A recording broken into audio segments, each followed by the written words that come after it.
I was just thinking while I was reading all of your introductions that it's never lost on me how close our community is. And one of the nice things coming out of this is that our community has grown a little further because we can all keep in touch via this platform.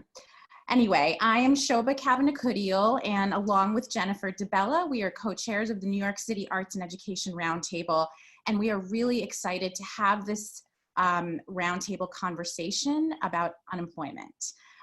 We have with us today on the panel Daniel Sullivan, a teaching artist, and Erika Atkins, Deputy Director of Operations for Opening Act, along with Kim Olson, the Managing Director of the Roundtable, and Amy Harris, who is a freelance extraordinaire and board member.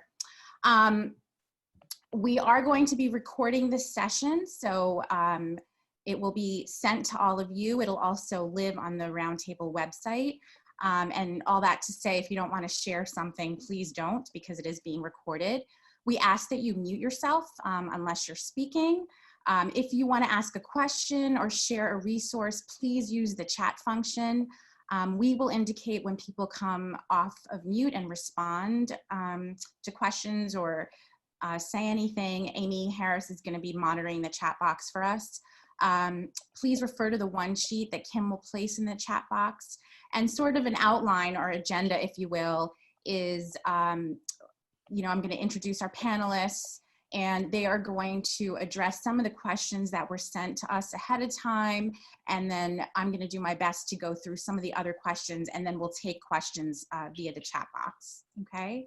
So let's get started. Daniel, let's start with you, and then Erika right after. Just a quick hello, everybody. Thanks so much for having me on the call. My name is Daniel Sullivan. I'm a teaching artist with Roundabout Theater Company, have been since about year 2000 or so. And I'm also an actor currently on hiatus with the national tour of Dear Evan Hansen. Of course, when they put us on hiatus and they canceled our show one night in Salt Lake City, the first thing I did was log into my unemployment claim. So that's my life and future. I offer myself as a conversationalist, as a friend and peer, and not as any kind of legal expert, just somebody who has navigated the user experience of New York's unemployment and New Jersey's unemployment and a little bit of Florida unemployment over the course of many years. So I am a user experience expert, but not a legal expert. And that's my hello. I'll let Erika say hello before we get into some questions. Hi, my name is Erika Atkins. I am the Deputy Director at Opening Act, a theater program throughout the New York City area. I am also the Secretary of the Board for the Roundtable. And I come here having dealt with unemployment more so from the administrator end. Specifically, I do oversee HR at Opening Act. I too am not an expert, and I feel like I am learning so much more, and also just in general with a lot of the laws that are being passed and updated. A lot is also changing from what we were doing before, so a lot of administrators are we're learning and we're understanding how the new laws affect how we administrate everything, and also we're learning a lot about how the government stimulus that's being offered, in particular to smaller nonprofits, how that is affecting how unemployment impacts our employees as well. So I come with that perspective to this conversation, and nice to see so many familiar faces. Thank you both, and thank you both for sharing your experiences. I think at this time it's so pivotal and so helpful. Daniel, do you want to start kind of going through some of the questions that we had discussed earlier? Sure do. And for those of you who have navigated this unemployment thing before, forgive some of the remedial things. The answer to almost every question is that every state is different and every individual's experience is different. And the new answer to every question is it's going to take a while, because every state's unemployment system is so overwhelmed right now, as I'm sure you've seen in the news. So forgive this beginning, which is a little bit remedial. Some of these questions: who can collect unemployment benefits? Who can collect unemployment benefits? Up until this point, up until March, it's been traditional workers, those receiving W-2 income. not 1099 workers, not independent contractors. But that all changed. That is not to say that independent contractors are currently getting the money, but they're entitled to get the money. The system's overwhelmed. So currently, any regular worker, a regular W-2 worker, can collect unemployment in the standard normal way. And the new addition, as of the end of March, is that 1099 workers, independent contractors, if they've lost work because of the virus, and that's a key factor, if they've lost work because of the COVID crisis, you can now collect unemployment benefits, be eligible for unemployment benefits. So that's who. That encompasses pretty much every freelance artist that I know. The key factor, of course, is the wait times, especially for independent contractors, because the states are still rolling out, still to this day, rolling out how to handle independent contractors. A lot of states don't have a good system in place yet. And so some of you on this call maybe, hopefully, are an independent contractor who has managed to navigate the system and receive some money. I'll be honest with you, I know a lot who are trying and nobody's actually received money yet. Lots have gotten their applications through and submitted some paperwork, but I haven't seen any independent contractors, 1099 workers, actually receive money. That said, all the W-2 workers, the system's working.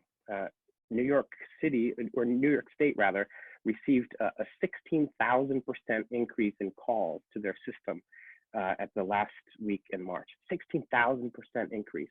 So nobody could get through.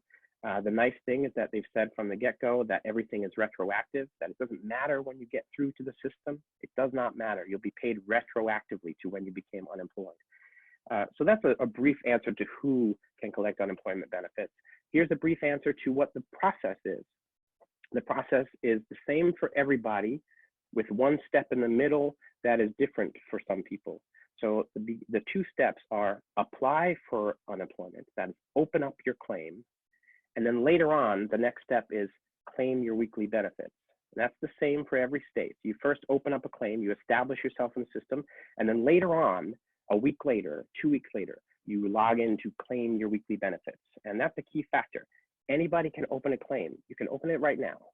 You can try to get approval right now and then worry about your part-time work later, because it's later that you claim your weekly benefits, that second step. That's when you'll report the 1 day of work you had this week, or the one extra check you got that you didn't think you were going to get.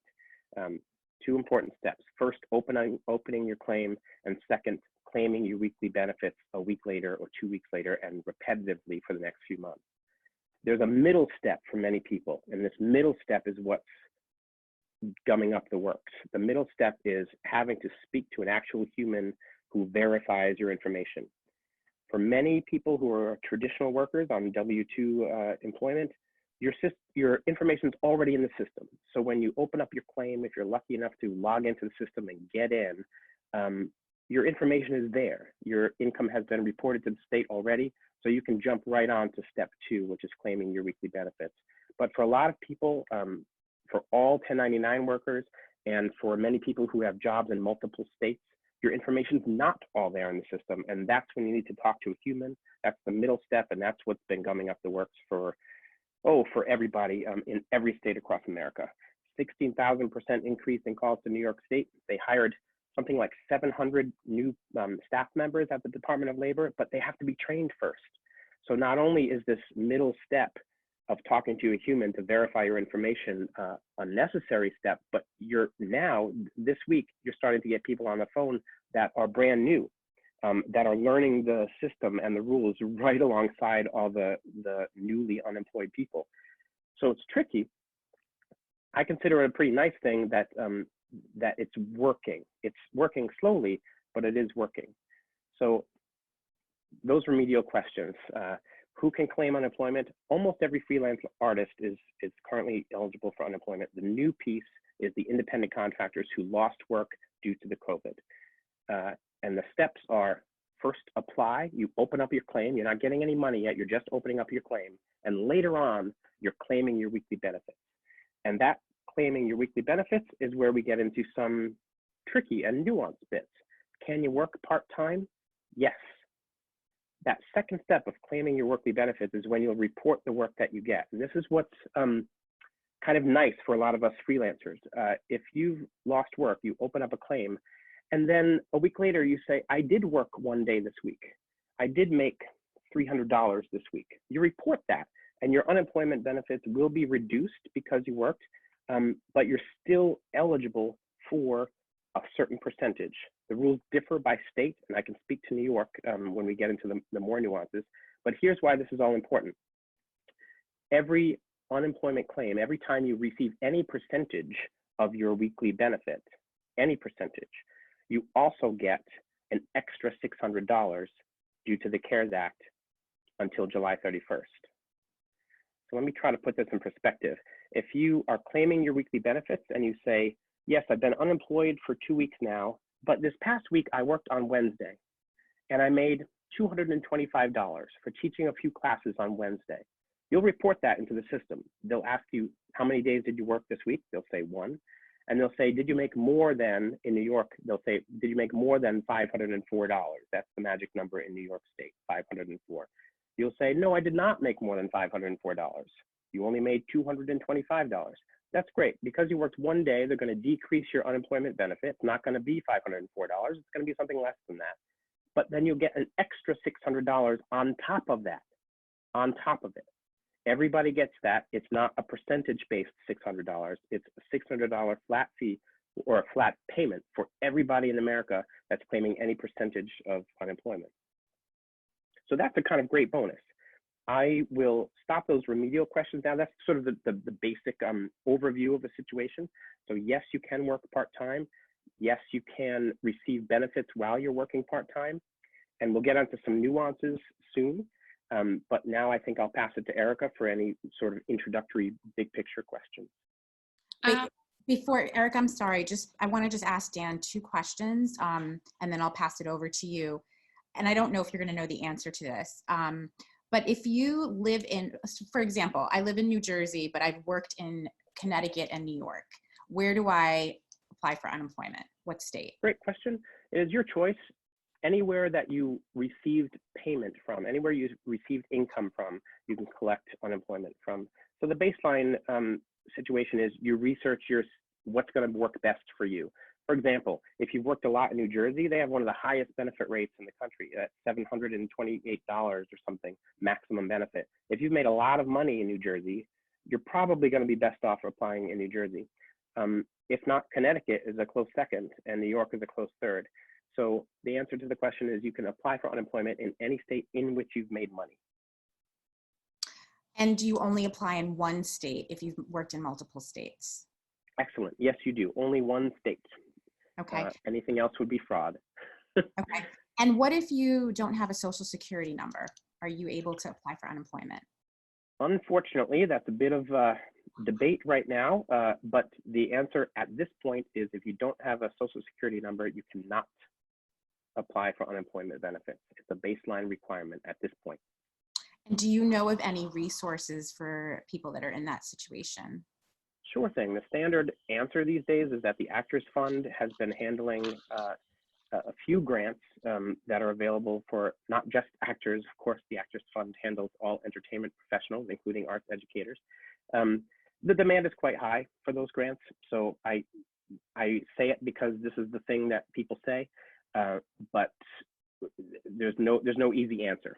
The most substantial amount of money is coming from the government at this point. Thank you. Erika, we'll pass it over to you. Yeah, mine is much briefer, which I wish I had a beautiful monologue to deliver in this moment, but it's much briefer than that. The employer side of this is mostly confirming. So confirming what we would consider to be the last date of unemployment. Receiving paperwork to confirm, for example, when people file for unemployment, even in normal circumstances that I know many teaching artists sometimes do over the summer, like an employer will get paperwork confirming is this how much this person made? So when you're putting in the amount that you made, your employer actually will get paperwork that they will then run against their own payroll system to confirm, like, yes or no, this is what that person made. Yes or no, they stopped or started working for us on this date. Sometimes I've had to confirm or deny requests based on, for example, a lot of you get offered work on like a year semester basis, right? Like every year with your employer, you sign a new offer letter and we say you're employed with us from like September to June. And so I may say in a letter, they're not employed with us from July to August. Like, and my role goes as far as that when it comes to working with the state on confirming employment. Obviously, if some of you are at larger organizations, you may have an HR person on your staff who is confirming this information, but they may reach out to you to confirm that for those of you who are administrators. So that is like mainly our role, and or putting in writing what we consider. I had a teaching artist recently ask me, could I put in writing what we were considering her last day of employment? So I put that in writing for her.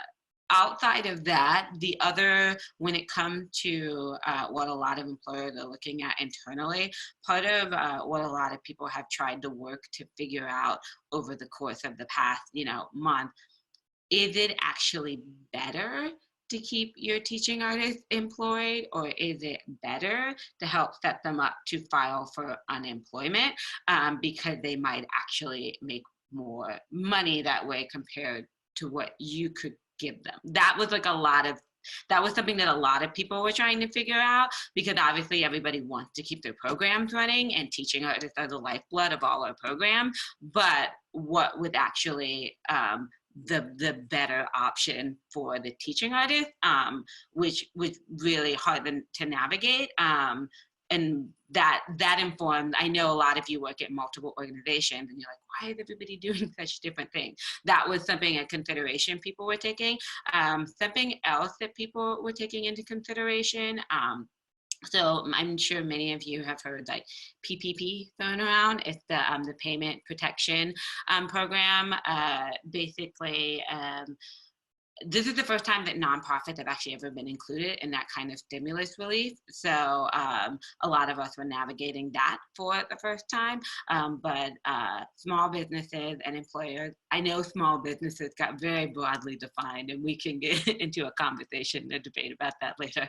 But 500 employees or less, you could apply for a loan that would let you cover that for the amount of 2.5 times amount of your monthly payroll. So whatever your average monthly payroll was, they had you give your average monthly payroll over the last 12 months, they would give you a loan for 2.5 times that amount. And you actually have to use 75% of it on payroll in order for the loan to become forgivable in an 8-week period. And so the point of that is to encourage employers to keep their staff on payroll. Obviously, that gets a lot trickier with teaching artists, because your payroll is directly connected to programs. And can we do programs? Can we not do programs? Are we able to launch a digital platform? If we've already decided that we had to cut programs, do we bring people back? Do we do double the program? That's a lot of what people were talking about, which obviously then affected unemployment, because people were asking, like, I know I had people asking me, can I apply for unemployment? When can I apply for unemployment? Because we hadn't cut them from our roster. They were still employed by our organization, right? And because we didn't know yet, Opening Act did get the loan, so now I'm navigating the other side of that. But we were also kind of like trying to figure out, well, when do we say programs are ending? Because I have employees who need to file for unemployment and they need a date, but I don't know when I'm getting this loan yet. So some of you may have also heard like it felt like your organizations were unsure, or they couldn't give you a clear unemployment date. And especially if they were applying for that loan, that also affected unemployment as well, because you didn't have a clear cutoff date until you got the loan, and then you knew how far you could go with programming, and now you do. And so that was also something a lot of employers were taking into consideration as they were trying to figure out how to navigate forward and how that affects their employers or their employees. Thanks, Erica. Can you talk a little bit about, and how do the loans have any connection to the shared work program? So separate from the loan, there's something that is New York State specific, and it's called shared unemployment. And the way that works is that an employer could apply with the state to basically like share the cost of your unemployment. So as opposed to completely laying you off. And I feel like this works best with salaried employees, and I know there are salaried teaching artists. Like they could say, we're going to pay half of this person's payroll and apply to the state. Could the state cover the other half? It's got some really interesting stipulations, like it has to be between 20 to 60% work cut. It can't be anywhere within that. I don't know where that math comes from, but I know that's like the stipulation around it. And when an employer applies for it, they can't just generally say, I just want to do shared work. They have to actually give the employee and their name and like what they would have made. And so again, it becomes a little bit harder to navigate for teaching artists depending on the nature of your work. If it's a residency model, it's a lot easier to project that, as opposed to if you work for an organization that does workshops around productions, and now the productions are canceled, but all of the workshops hadn't even been put in place yet. That's a little bit harder for that kind of employer to navigate because they don't know, because the workshop never came in. And so that is another form, though, that some employers I know have looked at to consider around how to handle unemployment. Specifically, it's easier to plan for salaried employees around that. Great. You mentioned a couple of resources. Do you have any other resources, or know of any other resources or grants for organizations or individuals? And if anyone on the Zoom has any information, you can share it in the chat box as well, so people can sort of source that. But do you have any other resources or grants? A lot of one of the big things I would encourage everybody to do as far as organization goes, look at the people who are already funding you on some level and see if they have any emergency funding that they're doing specifically for COVID. I know New York Community Trust, which funds a lot of different various organizations throughout the city. They have emergency funding right now. The NEA is doing some emergency funding as well. Sometimes some nonprofits qualify for some small business funding. Like I know Verizon is doing one that small nonprofits can also apply for. So I would look to see, is there anyone who already funding you, a bank you already work with, and something you're already a customer of, like maybe you get your wireless through Verizon or something, and look for those places and then see if they're doing any different emergency funding, because I'm constantly like getting emails and finding different things. And sometimes when I look at that list, I'll see, oh, they fund us already and they fund us already. So my organization strategy has been to go to places that already fund it and reach out to people who already fund us to see if they have any emergency funding before they even announce it, just going ahead and reaching out to them and asking. Great, thank you.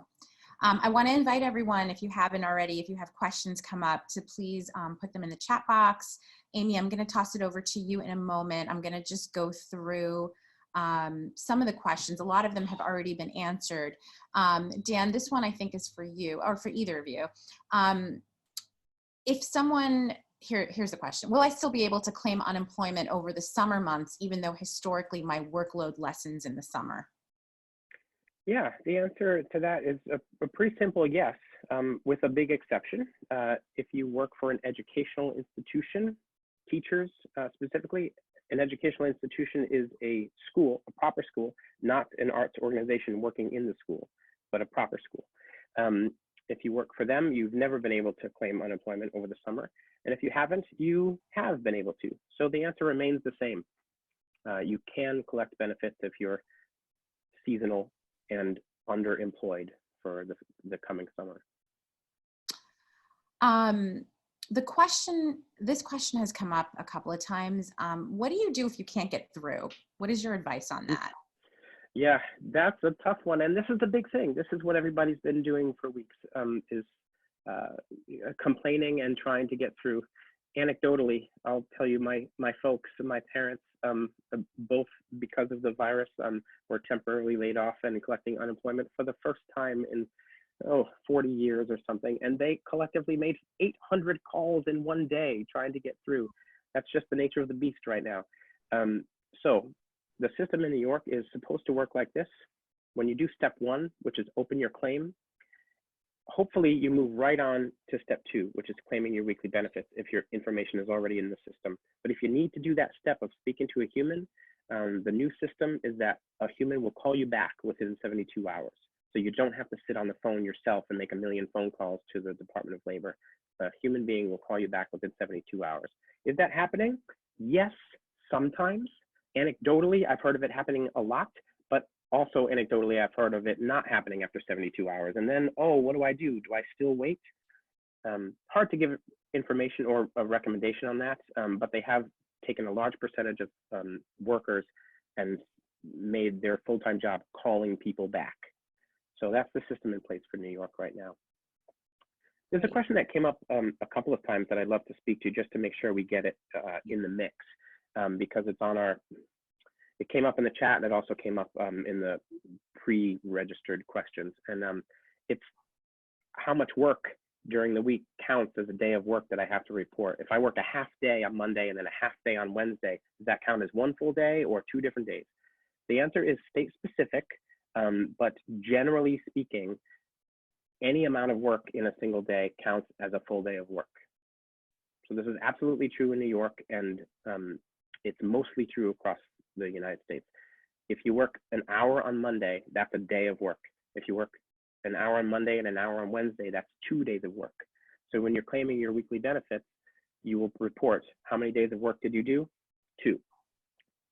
Why that matters for the freelance artist in this time especially is it can benefit you, frankly, here's a nuance, it can benefit you to do all of your work in a single day if you are making from that work less than $504.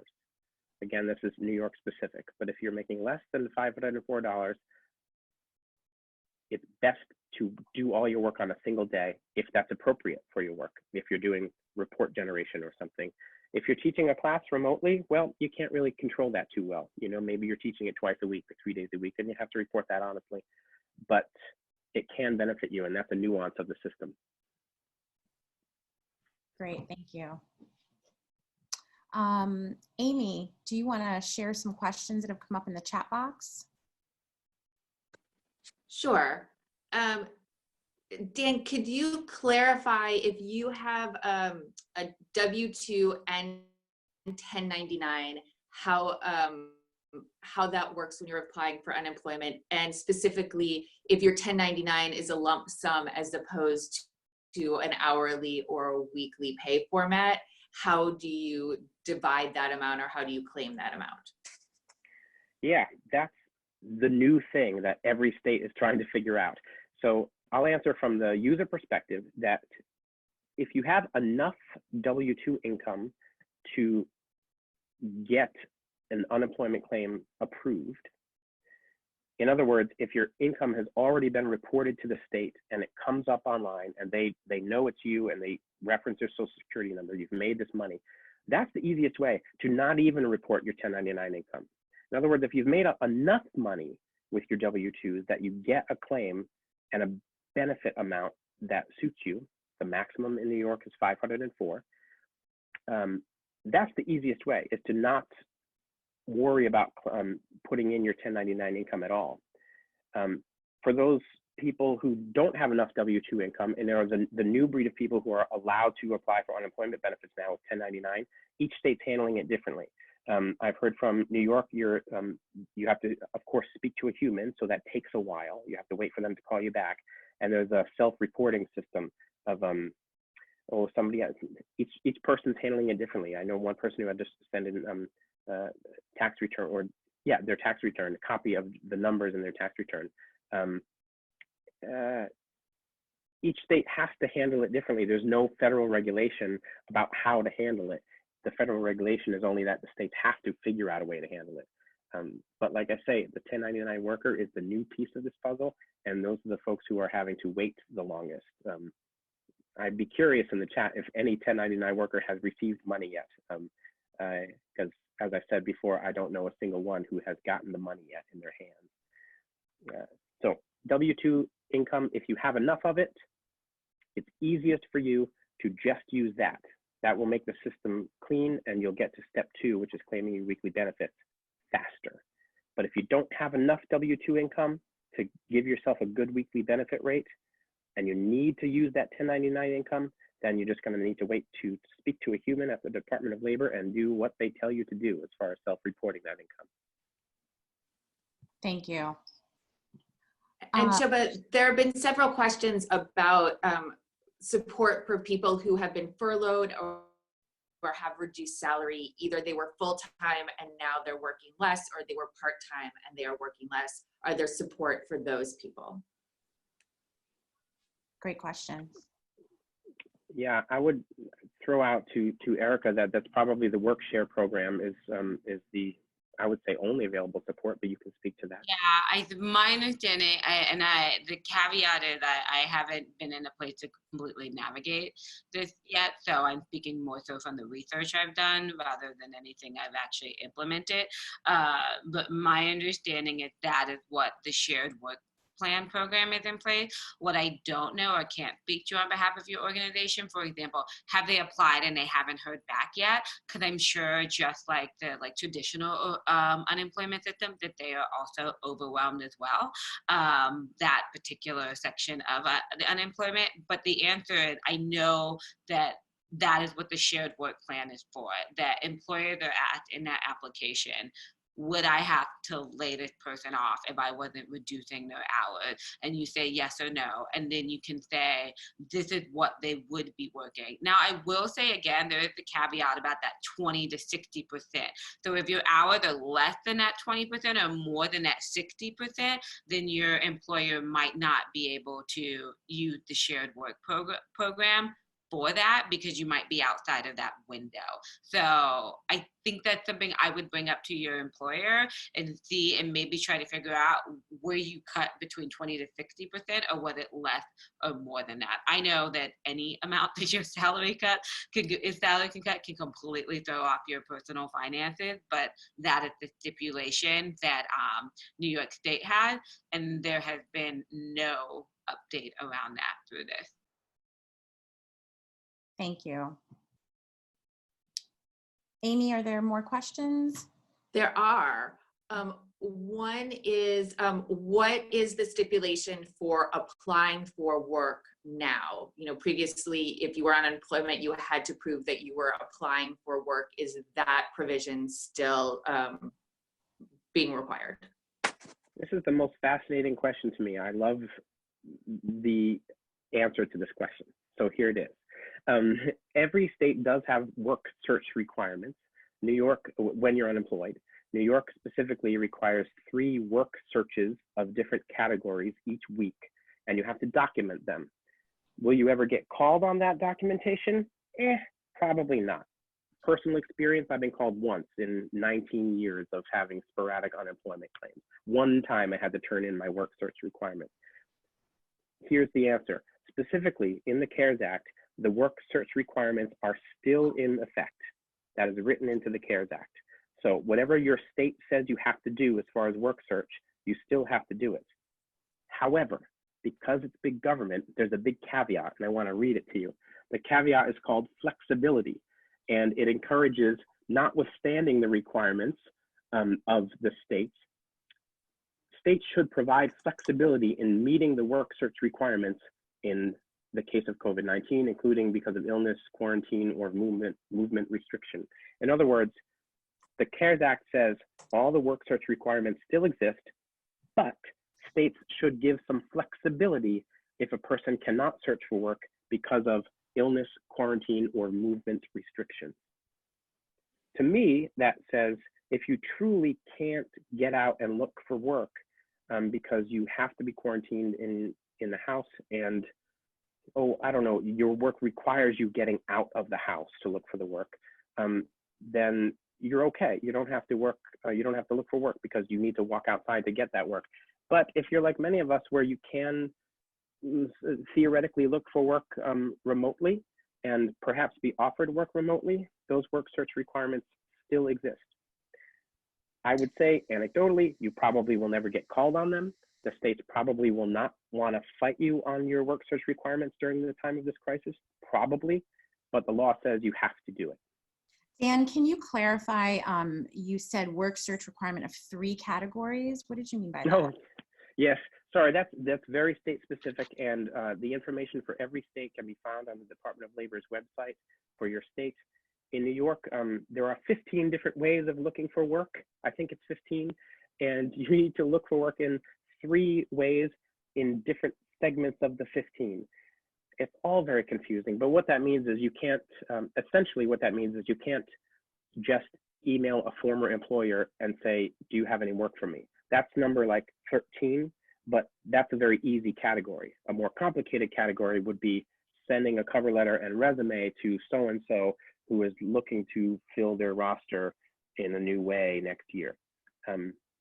It all gets very nuanced, and like I say, I can't imagine there's a lot of people being called out on this, but legally there are 3 different ways you need to apply for work, and the point of it is differentiation. They don't want people simply calling an old employer and saying, do you have any work for me? And then calling that their work search. That can only count for 1. Great. And you mentioned, and I know we talked about this before, that each state has a Department of Labor website with really detailed frequently asked questions, and that's a really good resource for people to look at as well. Yeah, I think so. New York's website is great. I have to admit, you know, you can't always be a fan of government policies, but as far as the Department of Labor is concerned, they have a pretty extensive frequently asked questions section, and it answers every question that we've spoken about today. Great. Amy? Yes, so we have a number of questions about if you have jobs in multiple states, either full, and I know we addressed this a little, but people want clarification. If you have a full-time job in one state and a part-time job in another, or if you have teaching artist work in multiple states, how do you apply? How do you apply for unemployment in that situation? Yeah, step number 1 is find the state that is going to be best for you benefit rate wise, because you can apply in any single state that you've made money in. So each state determines their weekly benefit rate that they're going to give you in a different way. And that's a tricky bit. The nuances of this, tune out if you don't like the math part, because it doesn't matter. The system will calculate your rate for you. But in New York, they look at your highest quarter earnings in the first 4 of the last 5 completed quarters. Hey, that's confusing. What that means specifically right now is if you applied for unemployment in New York right now, they would look at all of 2019 divided into 4 quarters. They would find your highest quarter, and they would divide that number you made, the actual gross amount, by 26. And then if that's more than $504, you'll get $504. That will be your benefit rate. If it's less than $504, you'll get whatever that 1/26 of your highest quarter earnings is. In New Jersey, they do it a little differently. They take a whole year and they average a certain number of weeks of those years, and they allow you to max out at 728, I think is the New Jersey maximum now. All of this to say, if you are unemployed, pick the state that's going to work best for you by doing the math for yourself. And second, if you are working in 2 states and you've just lost your job in one of them because of the crisis, but the other one is still paying you and you're still working and you're making more than your state's amount, which again is in New York is 504, New Jersey is 700 and something. If you're making more than that and you lost a job, you're not going to be able to be approved for unemployment. In other words, you can't like double dip. If generally speaking, a state thinks you're fully employed if you're making more than their weekly unemployment minimum, which is 504 or 700 and something in New Jersey. If I am making $3,000 a week, working for 2 different jobs, and I lose one of those jobs, but the second job is still paying me $1,100 a week, I'm not going to be able to collect unemployment. Perhaps that's obvious, but I wanted to say it out loud because I noticed something in the chat that alluded to it. Mm-hmm. Can you talk a little bit about gig workers, what that is, and how this applies to gig workers, if it's different, if it's the same? Sure can. I would probably guess that a lot of us on this call are gig workers, receiving income from many different sources. Here's a hypothetical that works for me, and I wonder if it works for anybody else. So let's say you have 3 different jobs, or rather 2 months ago, you had 3 different jobs that you routinely worked for. And 2 of them, because of the crisis, are not employing you anymore, but one of them still is. You can open a new unemployment claim, and they'll ask you all about your jobs. So the answer to almost every question is open up the claim and answer the questions honestly, and you'll get a response. In this hypothetical situation, I have 3 employers. One of them is still offering me work, but it's not enough work to get by. It's not enough work for me to pay my rent. I'm going to open up an unemployment claim, and they're going to say, have you lost all of your work in the past 18 months due to lack of work? In other words, you didn't quit, did you? Because they don't like people that quit. You can't do that. But if you were not working anymore for 2 of these organizations, they're going to say, all right, which was the last one you worked for? When did you stop working for them?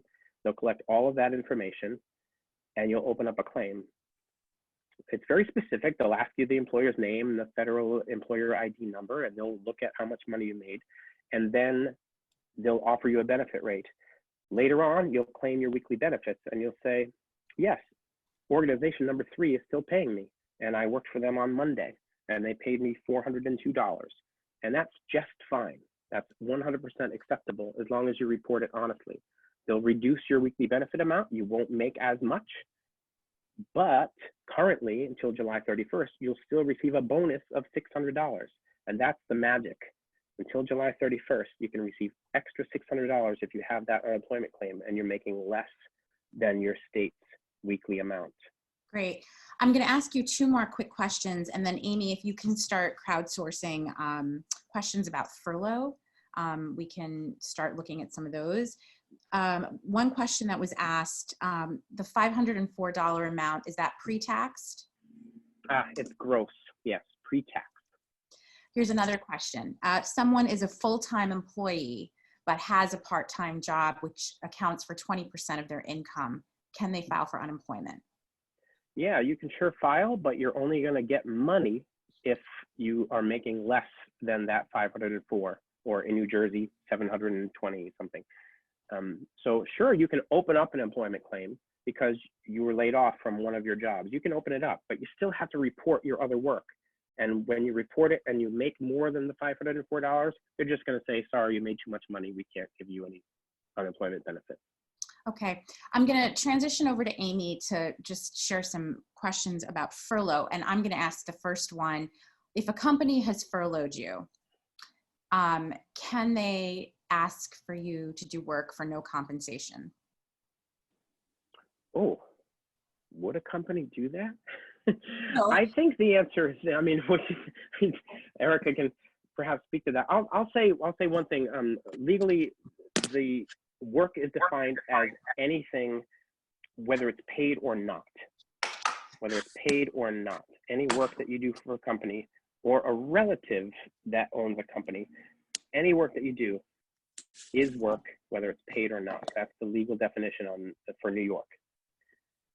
So I would say if you're furloughed, that means you're laid off. And then if you do work, you have to report that work and say that you didn't make any money at it. So you might still get benefits, but you still have to report the work. That's an important part. Erika, do you have anything to add? I mean, to me, that is like anything about it. It's an ethical question on the part of the employer. I mean, certainly you can ask. There's no law against an employer asking if somebody wanted to do that. But I think it really comes down to it being like an ethical question on the part of the employer, which, I mean, there can be a bit of a struggle around, like, that teaching artists want to connect with their students because they care about their students, but you also know you don't have the money to pay them. And I certainly have had like that conversation, like, but we don't want to make you work because we know we can't pay you, right? That's the conversation I've had. But really, I think what it comes down to is that is an ethical question, and you have every right to say no if you're not getting paid. Like, you can say no, I'm not going to do that if they're not able to pay you for doing work. Okay. It gets into tricky territory, though. I have to throw in, at the end of the week, if a company has asked me to do that and I did it for them on Tuesday, at the end of the week, I'm going to log into my unemployment claim and they're going to say, did you work this week? And I'm going to say, oh, yes, I did work this one day and I didn't make any money. They're still going to reduce my benefits. I'm going to get less money from unemployment if I worked for free for you for a day. And the reason for that is the Department of Labor in every state makes or defines work as anything that lets you, let me say this in a different way. I have to be available for work or for work searches. If I am doing work for you for free, I'm not available to work for money for somebody else. Great. Actors experience this a lot of time with readings. If I'm unemployed and somebody asks me to do a reading of a new play for no money, but it's an 8-hour rehearsal day and then we do the reading at night, I'm unavailable for other work that day. So legally, I have to report that I worked on Tuesday. I didn't get paid for it, but I was unavailable for other work. And that's what the Department of Labor uses as a standard. So if I'm working for free for somebody, that's cool, but I'm going to make less money on unemployment because of it. Okay. So here's another question. And then Amy, we're going to pass it over to you. My hours got cut. I'm a teaching artist. My hours got cut. I filed for unemployment, opened up a claim, and then I got furloughed. Do I need to file a new claim or do I just report my hours to zero? Easy breezy. You've already opened the claim, so it still exists in the system, and you just log in at the end of the week and report the hours you worked. Great. Amy, could you share some questions about furlough? Sure, and just to add on to this, there's somebody on the call who works in HR, and they wrote that the no work rule as of 4/1/20 said furloughed employees are absolutely banned from doing any work on behalf of their employer whatsoever. This is a zero tolerance rule. So just want to pass that on as well. A question pertaining to furlough: if you are furloughed and then your organization receives the forgivable loan from the CARES Act, can you apply for unemployment? Will you need to pay it back if you receive retroactive pay through the CARES Act? Yeah, I'm unclear. I'll say that's something that I've been trying to figure out. And again, we didn't actually furlough anybody yet, so that's not something that we've had to navigate. But I've been trying to get clarity around that as well, because per the payment protection program, your employer would be required to bring you back. I would say I actually need to do a little bit more research around that, because that part feels really unclear. And I've asked that question in a seminar before and they didn't have an answer for it. So I think that's an example, unless somebody else has already had to navigate that so far and they've started getting some answers. I would love to see that in the chat. But from what I've seen, because they've just started disbursing the money to people like this week, and so now people are really starting to figure out, what does it mean to implement this, and what does it mean to bring people back, and what does that mean for unemployment? I think some of those questions are actually still currently unanswered. There's no clear federal guidance on it, as my bank would tell me.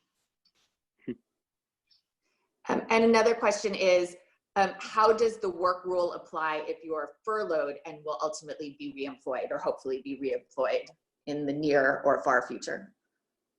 Wait, somebody did say something in the chat that's helpful. I want to say out loud. SBA has to clarify whether PPP 8-week period is on cash or accrual basis in order for us to respond to that. Yes, that also is unclear guidance, like exactly to when we can apply it. There's conflicting guidance right now around whether we can retroactively do it to payroll, or whether we have to do it going forward. That is like unclear right now, to Mary DeRosa's point. So you can't really respond to that because there's actually no clear federal guidance on that right now. Yeah. Okay, sorry, Amy, you asked the question though. Oh, how do work rules apply for people who have been furloughed? I don't know. Yeah, Can you elaborate on that? Perhaps it's work search rules that you're talking about. At least in New York, the questions that you'll answer every week are fairly easy to navigate. And one of them will be, do you have a definite date that you're returning to work? And if you do, if you're furloughed, but with a date in the future, say September 1st, that you know you're going to be hired back, you'll answer that honestly, and you will be able to receive benefits up until that point. And that's the part where you get a little bit more leeway on the work search requirements. Okay. Yeah, that's the short answer to that. Is there any law about if you're furloughed, can a company or an organization force you to take your sick leave before you file for unemployment? Like, can they say, we're going to furlough you today, but for the next 2 weeks, you have to get paid through your sick leave, and then you can file for unemployment? I'm, again, still getting clarity around that myself. I know that some organizations have offered it to people, that like they can do that so they can continue to receive their full salary for a certain like pay period. If anybody has had that experience yet, that would be if you put it in the chat, I'm more than happy to share that with everybody. But my understanding in general is that like, I don't think someone can force you to take your sick leave. But with that said, I know I've dealt a lot with like parental leave laws around this, and some of those will require people. Sometimes they may require people to use out some kind of sick leave to deal with parental leave. But I know that's a different thing. But that's like as much as I've really dealt with that. I would say if we can record those questions and then we can do a little bit more research and maybe send out an email to everyone who's on it, that's a good one for us to research. Amy, we have time for one more question connected to the show, and then we're going to just give our panelists a chance to give closing statements. There was the question, if you live in New York, New Jersey, Connecticut, and you are going to go to another state for reasons of safety or to care for a sick relative, can you transfer unemployment from one state to another? Or if you are temporarily or permanently living in another state, can you still receive unemployment from the state you applied from originally? Yeah, you're in that specific situation, you're going to keep your unemployment claim open from state 1. You're physically moving to state 2. You can still draw on your unemployment claim from state 1, and you can still fulfill the work search requirements because you're going to care for a family member. And that's specifically outlined in the CARES Act, that if you're caring for a family member who's sick because of COVID, you basically get a little bit of a pass. You can still collect benefits while caring for that family member. So if you're moving to another state, that seems like a very simple scenario that you can still open up the claim, because theoretically you could still work remotely, theoretically, but the CARES Act gives you a pass for caring for a sick family member. Great. Erika and Dan, do you have any like closing statements or things to leave us with? Erika, we'll go to you first. Yeah, I mean, I think that obviously we're all dealing with, and as we've heard a lot lately, an unprecedented moment. There is a lot of new guidance coming out. There's a lot of like law changing things that were the way that, as Dan was saying, when he first started talking, the way that unemployment has always worked it's now different, has changed in the past 4 weeks. And so I would say always advocate for yourself and to your employer. And if you have any questions or you feel like something's not being done right, like never be afraid to call out your employer or to say, I read this or I did the research on this and that's not right, or never be afraid to do that, because a lot of organizations and companies are juggling a lot, and like they're also learning a lot about what's happening in real time. And I would always actually prefer that an employee would actually just come and say that to me, and then we can figure it out, as opposed to don't let yourself be taken advantage of, and don't assume like that they know all. Just, we're all in this together. So always just come to your employer to talk it out. I highly encourage that. Maybe everybody wouldn't do that, but I highly encourage that. So go ahead and do that. Dan?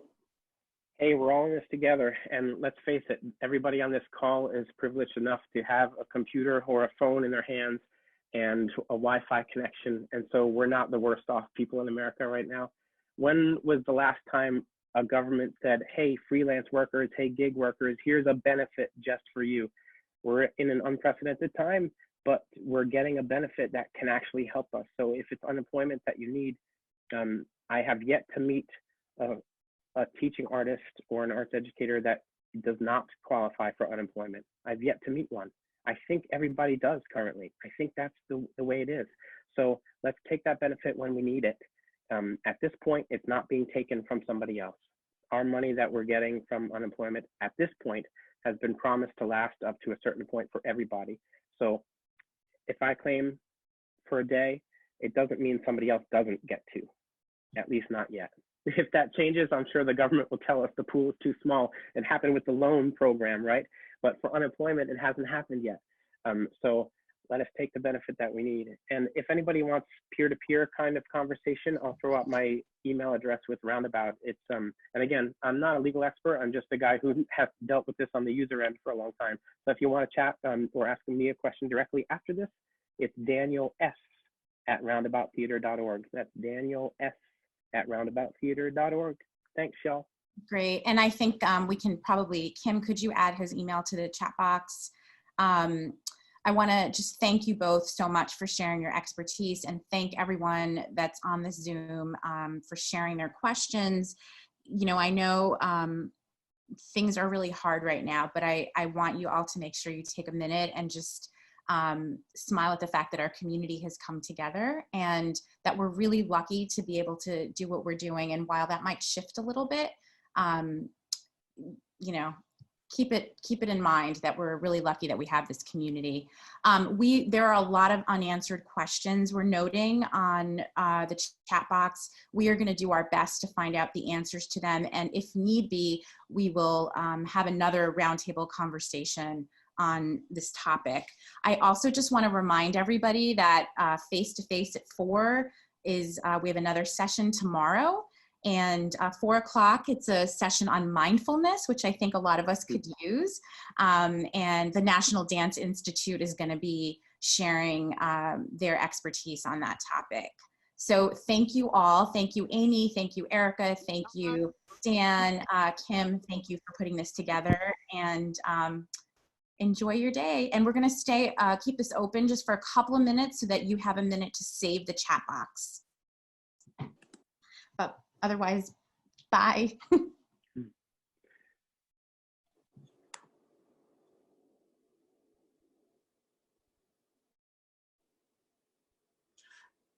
Sobha? Yeah. Oh, I was just going to say, for those people who are still on the line, we also have Monday the 27th, a meetup Monday from 4 to 5 Eastern time for mid-career professionals, which also might be a good opportunity for people to connect and to share resources if you are furloughed, if you are unemployed, if you are looking for a new opportunity. We've also found that our Teaching Artists of New York City Facebook group has been a great point of contact for many teaching artists specifically as they navigate the nuances of this process. So all of these resources will be aggregated and sent out to the community in an email within probably the next 48 hours as we're able to upload this video to our Vimeo channel and our Roundtable website. So look out for all of these resources, which we'll share shortly.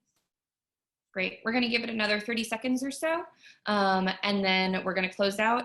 No worries if you're not able to save the chat on your device. It will be saved and shared with the community as well.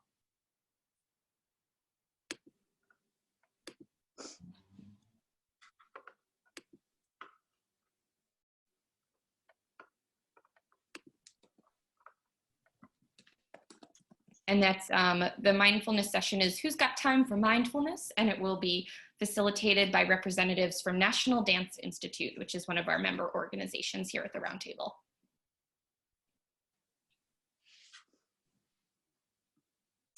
Great, all right, I'm gonna close this out. Thanks so much, everybody. Have a nice day.